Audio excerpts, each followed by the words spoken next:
hablaremos hoy de modas prohibidas. Así que, digamos que en el medioevo existía una lectura cristiana que hacía aparecer a la vestimenta como prueba de la evolución del pecado, más que como reflejo del proceso civilizador. Digo yo mientras yo se grito por un agujero que hay aquí. Las pieles con que Adán y Eva habían vestido su desnudez eran un signo de una nueva bestialidad para esta gente. Bestialidad que disminuía la semejanza del hombre con el Dios que los había creado. Algunos clérigos decían que la tentación y la caída de Eva había dado comienzo al proceso indumentario. Innumerables sermones describían el proceso involutivo que implicaba vestirse sofisticadamente. Yo tengo una objeción erudita que hacer aquí. ¿Y qué es esta? Se supone que las primeras vestiduras que tuvieron Adán y Eva le fueron proporcionadas por la divinidad misma y fueron realizadas por Dios mismo. De modo que, no recuerdo quién dice con mucha gracia, que en verdad la profesión más antigua del mundo es la de sastre y no la de prostituta, como decían por ahí. Lo debe decir Voltaire, me parece a mí. Eso me huele a Voltaire. De modo que si las pieles con que Adán y Eva habían vestido su desnudez eran un signo de nueva bestialidad, habrá que decir que esas pieles las cosió Dios mismo. Y estaban en poder, según las leyendas, de probablemente Nimrod, que no era otro que el tipo que construyó la Torre de Babel, aquella que vino a estropear su arquitectura por falta de entendimiento entre los albañiles, por contratar albañiles procedentes inmigrantes, como casi todo el mundo, de distintos países que no se entendían. Uno le pedía un ladrillo y el otro le pegaba una peña. Aunque tengo para mí que no es necesario hablar distintos idiomas para no entenderse. Y que tampoco el hablar distintos idiomas garantiza el no entenderse, particularmente en actividades tan poco complejas como la de entregar a otro un ladrillo. Y si basta con señalar, Basta ¿no? con señalar el ladrillo y se puede señalar en cualquier idioma, con ese idioma universal, que es el del dedo índice. Bueno, no importa. Estamos hablando de esta doctrina, llamémosle así, conforme a la cual la indumentaria, la historia de la indumentaria es también la historia del pecado y la decadencia. Se hablaba mal de aquellos que vestían, por ejemplo, excrementos de gusano, tal el nombre que daban a la seda. Si bien se mira, la seda es eso. Y también se denostaba a aquellos que con su vestimenta servían solo a su vanagloria, a la pompa mundana, cuando no, a la lujuria, querido reloj. Para Bernardino de Siena y sus seguidores, que predicaban en tiempos de la peste, estamos en tiempos de la peste, ¿no? Bueno, para esta gente, una de las fuentes primordiales de la decadencia del cristianismo se hallaba en las ropas de las mujeres. Esta era la explicación. Decadencia del cristianismo, muy bien, por culpa de las ropas de las mujeres, decían Bernardino de Siena y sus seguidores, que predicaban mientras gente se moría de peste o se moría porque la agarraba el ejército turco, pongamos por caso. Bueno, en primer lugar, seguían diciendo estos tipos, las mujeres elevaban a tal punto la importancia de la vestimenta que había que postergar los matrimonios hasta poder comprar y pagar los elementos integrantes de un ajuar lujoso. El ajuar era un detalle muy significativo en los matrimonios entonces. Y siguen diciendo que esto privaba a los pueblos de los nacimientos, que eran tan necesarios en aquella época en que casi todo el mundo se moría. Para superar el desastre demográfico, naturalmente había que nacer. Ya que otros mueren, pues nosotros nazcamos y nazcamos, no se podía nacer tranquilo porque no se producían matrimonios, que en aquel caso era el paso previo para producir un nacimiento. Pero lo que era aún peor, decían Bernardino y sus seguidores, había la falta de oportunidades para el matrimonio por ese motivo, alentaba a los fieles, decía Bernardino, ya con los ojos inyectados en sangre, hacia una esterilidad sodomítica, decía el tipo. Muy bien. que es una palabra que siempre se usa cuando uno quiere jorobar a alguien. En la Edad Media, y hasta casi entrado el siglo XVIII, con perdón de la palabra anterior, varios reyes europeos legislaron sobre la ropa que podían usar las mujeres. Es decir, había legislación. Los diputados se reunían y muy bien, vamos a decidir qué es lo que pueden usar las mujeres. En la España de los reyes católicos hubo un gran control sobre la vestimenta. Se abolieron las diferencias de estatus que permitían a las hijas de nobles vestir lo que quisieran. No, señor. Prohibieron los vestidos con cola, esos que se arrastran, como los vestidos de novia, Sí. cuyas largas colas producen que a veces, si son muy largas las colas del vestido de novia, a veces pasa que un camión estacionado enfrente le pasa por encima del vestido, o lo que es peor, se estaciona con una de sus llantas sobre el vestido y la novia queda detenida en medio de la nave de la iglesia, postergándose de este modo la santificación de aquella unión. Bueno, prohibieron los vestidos con cola. En realidad decían que debajo de las colas de los vestidos se ocultaban los diablos, lo cual parece bastante razonable. A las mujeres que usaban vestidos con cola se las excomulgaba redondamente. Los vestidos con cola quedaron por esos tiempos para uso de las prostitutas. Las prostitutas sí podían usar vestidos con cola, mitad porque ya estaban medio excomulgadas. Hacia el siglo XV, en España, en Francia y también en Venecia, se prohibieron los chapines, que eran unos zapatos sobre plataformas de corcho de unos 40 centímetros de altura, que estuvieron de moda hace algunos años entre las petizas. El confesor de la reina Isabel se quejaba de que aquellos zapatos estaban agotando la provisión de corcho de la nación. Pero los legisladores observaron que al elevar a las mujeres tan por encima del suelo, se burlaban las leyes que prohibían el uso de las colas, ya que usaban vestidos con cola, lo que pasa es que no llegaban al suelo. Claro. Pero era notable la inmovilidad que producían esos zapatos en las mujeres, que se desplazaban renqueantes sobre ellos, como si anduvieran sobre zancos. Contribuían desde luego a la esterilidad, lo digo de nuevo, esterilidad, porque muchas mujeres se rompían el alma, quiere decir, se caían, y de resultas de esas caídas solían interrumpirse los embarazos con la desagradable influencia sobre la cantidad de nacimientos que esto presupone. Otra moda condenada fue la del miriñaque. ¿Saben lo que es el miriñaque, no? Es como un armazón que se ponía debajo de las polleras, una especie de aros de diámetro creciente desde arriba hacia abajo, de modo tal que el vestido era anchísimo abajo y en la cintura absolutamente ceñido.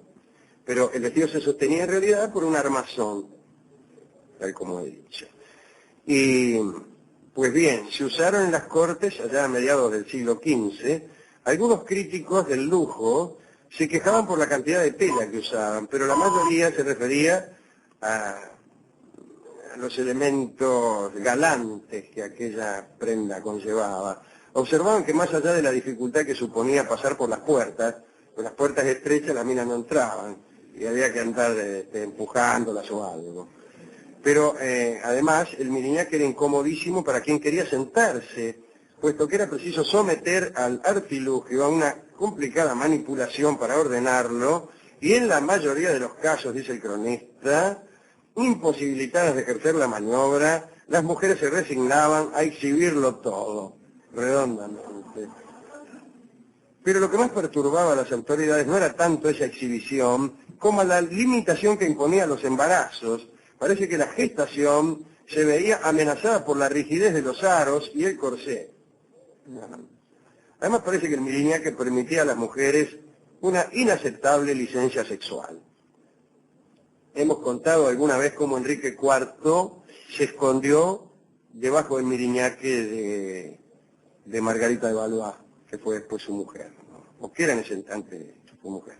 Lo perseguían, calculo yo que los de la casa de Lorena, habrá sido durante la guerra de los Tres Enriques, esbirros quizá de Catalina de Médici, que no lo quería bien Enrique IV, no era rey todavía. y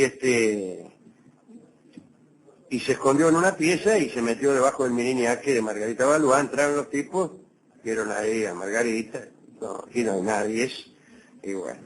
Según la crónica, una vez que los asesinos se hubieron retirado, aprovechó Enrique su refugio y procedió a unos juegos que agradaron a su esposa. Ya que estaba, bien. La verdad es que eran muchos los que en la corte francesa se escondían debajo de aquellos aros para mantener en secreto su vida licenciosa. Últimos detalles. En Florencia, a mediados del siglo XVII, se ordenó que las mujeres, después de 6 años de matrimonio, usaran solo túnicas negras. Durante los primeros 6 años era lícita cualquier moda, incluso como estímulo sexual para fortalecer el vínculo, para que el marido le demostrara su estimación con la mayor frecuencia. Pero después de 6 años ya era vicio. Entonces después de 6 años tenía que ir vestida de negro. En otros lugares se permitían las túnicas negras, pero con collares de color o mangas de color. Pero esas salpicaduras de color tenían que abandonarse tras 12 años de matrimonio. ¿Entendés? Hasta 6 años lo que quieras. De 6 a 12 años túnica negra y alguna cosita. Después nada, todo de negro. Ya se presumía que después de 12 años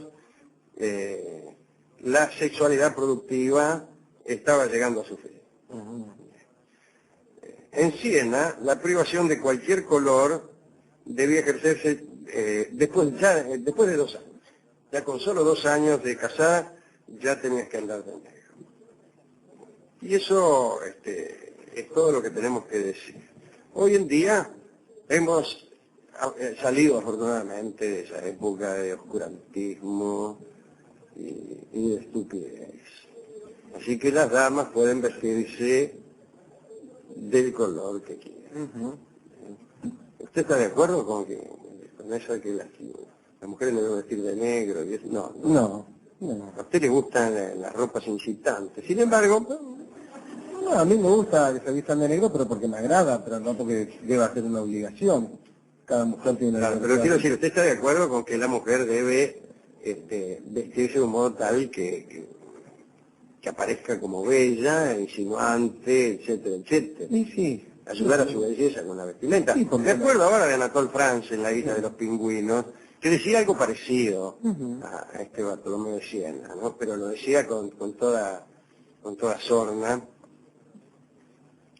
Decía que la desnudez era mucho menos excitante que la vestimenta. Las pingüinas, en su novela, se empezaban a vestir y entonces los pingüinos, que hasta ese entonces permanecían más bien estólidos ante el fenómeno del sexo, empezaron a volverse locos. Cuando las pingüinas ocultaban más que todo mostraban. Esto es verdad, hasta por ahí no pasa. Es verdad si uno quiere, si uno está de buen humor. Hace muchos años aparecí, yo que aparezco en cada lugar, en las playas de Saint-Tropez, ahí en la costa mediterránea de Francia, donde hay algunas playas que son nudistas, mejor dicho todas. Entonces íbamos ahí con los muchachos y claro, naturalmente los primeros 10 minutos fueron un poco sofocantes. Vamos ahí, pues, pasaban señoritas, qué sé yo, incluso cumpliendo, lo más extraordinario era que cumplían tareas absolutamente cotidianas y vulgares, pero pasaban desnudas, entonces eso nos producía una especie de deleitosa contradicción. Pero a los 10 minutos ya estábamos también acostumbrados. Sí, claro. Y por ahí alguien comentó, bueno, pero a lo mejor un escote atrevido llama más la atención. Sí, dijimos todos. Y la verdad es que no sé.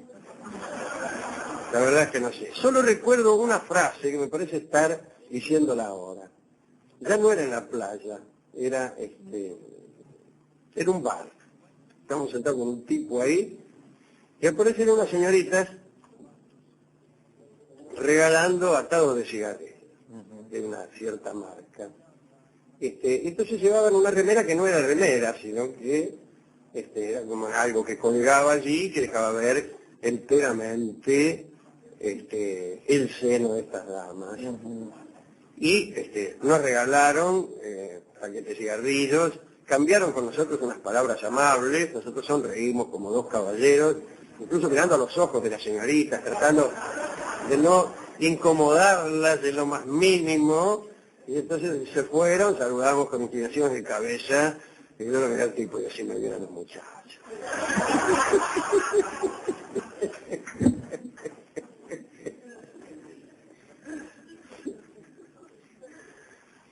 Bien. En todo caso, lo que es posible pensar, no sé si es cierto, Alejandro, pero digo que el valor de la desnudez conlleva ese acto de ofrenda que tiene para con uno, ¿sí? Es decir, que más que la ropa o la desnudez, o sea, uno va a una playa nudista y se está desnudo. Lo interesante o lo realmente bello es cuando alguien nos ofrece su desnudez. Está bien eso, está bien, eso está muy bien.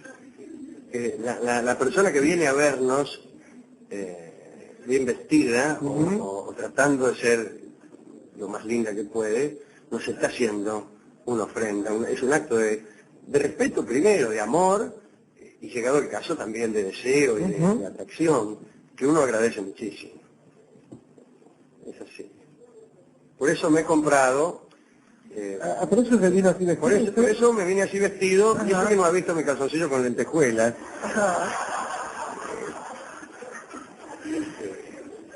Que tengo para cuando me enamoro de verdad, ¿no? Bueno, así que esta charla está dedicada a todas aquellas damas que hacen ofrenda de su belleza y de su inteligencia encarnada. Es también una de las formas que reviste a veces la vestimenta. Pero también a Enrique IV, que gustaba ocultarse bajo el miriñaque de su esposa, en este caso de quien fuera, me imagino yo. No creo que Enrique IV anduviera preguntando de quién era el miriñaque. ¿A quién más? Bueno, a todos los que nos conocen. A las personas que han venido, a Luisa Delfino, que ha venido hoy, al mismo tiempo ha venido desde Villa Flandria y desde Ascensión. Ya que, así como una persona puede tener dos destinos, también es posible que una persona venga de dos lugares y no de uno. Pero no de dos lugares que son dos puntos de una recta. Eso cualquiera. Cualquiera viene de Junín y de Mercedes.